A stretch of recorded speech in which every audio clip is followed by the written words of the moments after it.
forgot to film an intro of like myself talking in this video. So if you're new here, thank you for joining me. I'm Sammy and I'm an illustrator. And today I am going to be sharing with you painting a Beaver character that I came up with. This painting is going to be used as a print for my patrons as well as something to go in my portfolio. If there are any left after September, then I will be adding her to my shop and prints will be $20 there. So anyway, that's just a little preface. But yeah, so I'm going to be working in watercolor, but also with pencils, colored pencil, ink, and gouache. I will try to put a list of the materials that I use below in the description in case you're interested. So yeah, let me just go ahead and get into that footage. Today is finally the day that I'm going to use these watercolors. Alex got me these.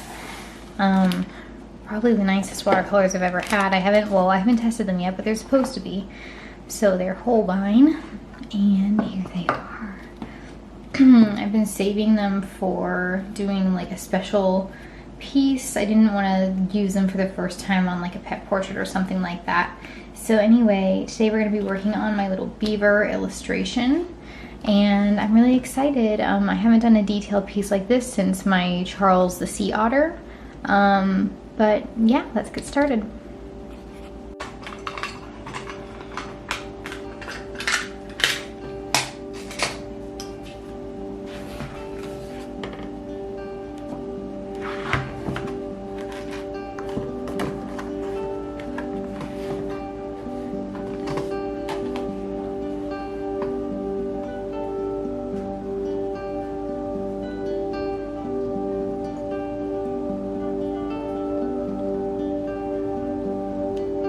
I'm just barely doing like any little droplets because I think it'll go a long way.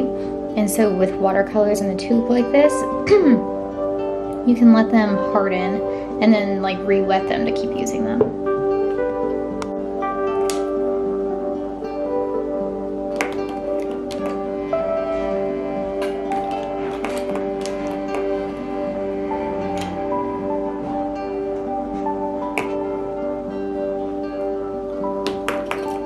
Okay, so I'm finally getting to record this voiceover.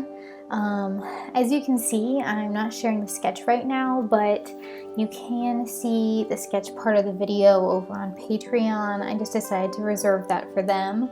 But basically I started on my iPad and then I continued by kind of tracing over my iPad and drawing it on the watercolor paper and just refining any details.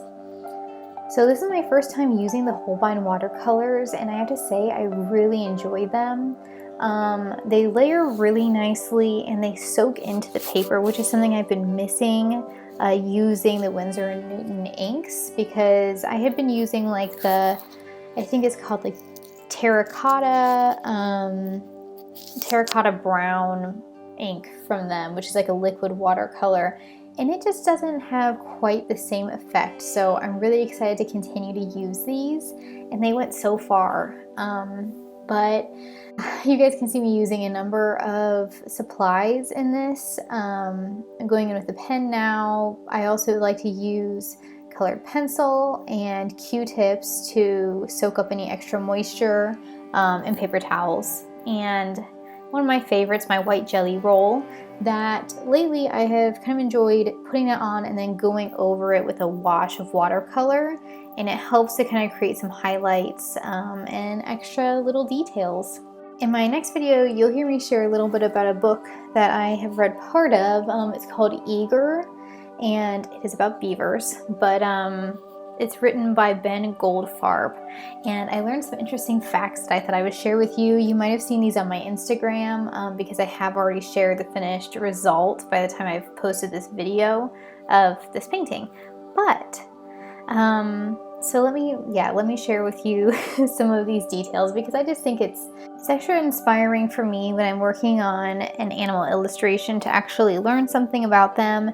And beavers have kind of a sad history. Well, not kind of, they have a very sad history. And by the 1930s, they had been hunted to almost extinction in North America for their oil and their fur, which is very unfortunate, but thanks to lots of conservation efforts, their populations are going back up.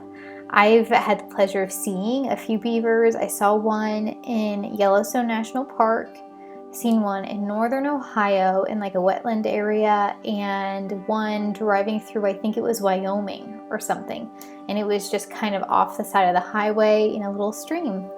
So anyway, here's some of the facts about them.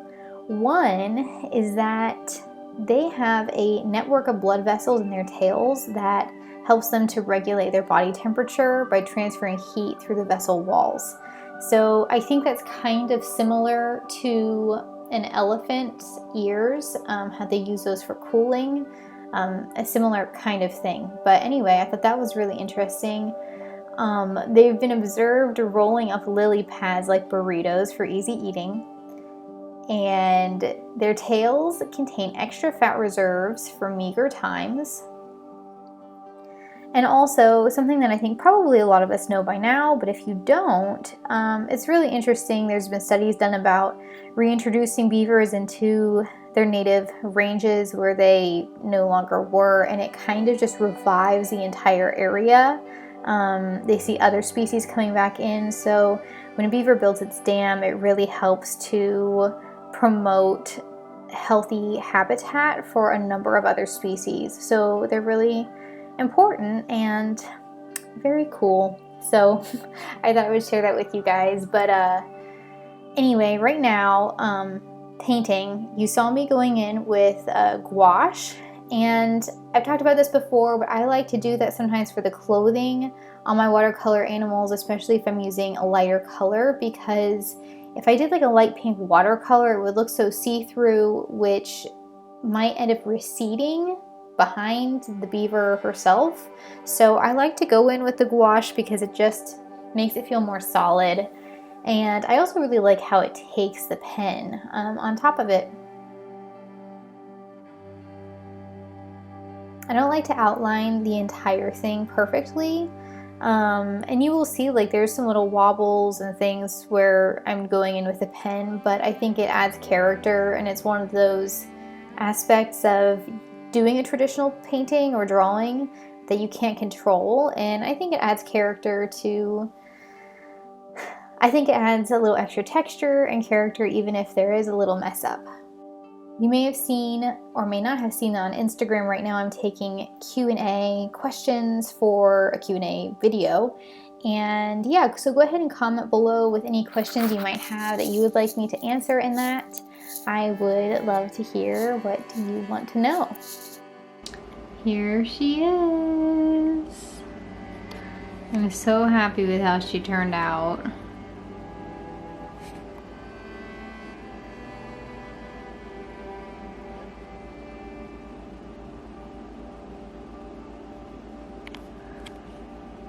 And for all of those layers and everything I did, let me show you my watercolors and how much I used. So you guys will see here that the main blobs are still like there.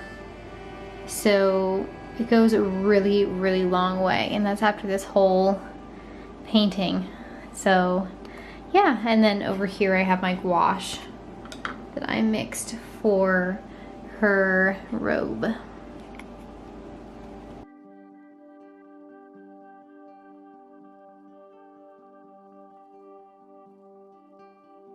So the last thing I want to do in this video is show you guys something really special that was given to me. My husband Alex surprised me with this, and you'll understand why I'm showing you in just a minute. Actually, first I think I should say, for those of you who don't know, I've been working on a graphic novel for about a year now, and yeah, it's quite the project. I'm really enjoying it. But anyway, one of the main characters is Lucy the opossum, and I kind of have this dream of having my characters in a stop motion movie, okay? Now, this is a kind of taste of what that would be like. I love the idea of having my characters in 3D. And so let me show you what this is. So here she is. He worked with someone who does 3D modeling and sent my sketches and drawings of Lucy to this 3D modeler who made a 3D file that we can have and 3D print. So this is a preliminary print. It was done in just the least expensive nylon option just to see how it turned out, but I can get her printed in other materials. I can paint her, so it's just so cool. I feel like she kind of came to life a little bit more, and yeah, it was a huge surprise. I did not see it coming whatsoever, and she's really cool with her little feet. So you can see that is a little bit rough in some areas just because of the selection of printing method, or like grade, I guess. But I love her so much. I'm so excited. Yeah, just the little details and, you know, shape of the ears and everything. I know that Alex really worked hard to make sure that he referenced my sketches and got everything right. She's even got like a little mouth.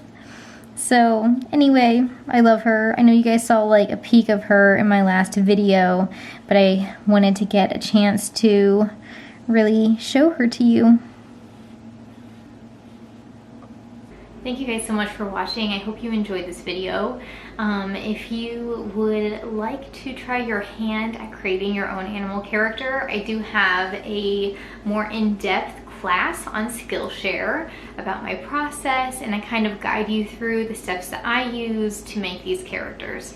So you can check that out. The link is below, and you get 2 months free of Skillshare, not just for my class, but everything that they have to offer. This is not sponsored, unfortunately. But anyway, yeah, the link below will get you 2 months free, and you can always, you know, cancel before you're charged, so it's basically free. Yeah, and also there's some new things in my shop. I designed some really cute beaver pins that are now available for pre-order, so I'll pop those here so you can see them. Yeah, but thank you guys for joining me today. I really hope that you liked seeing my painting process and my Lucy figurine. So yeah, I will link all that stuff below, and please remember to like and subscribe. It really helps me out a lot, and I will see you guys next time.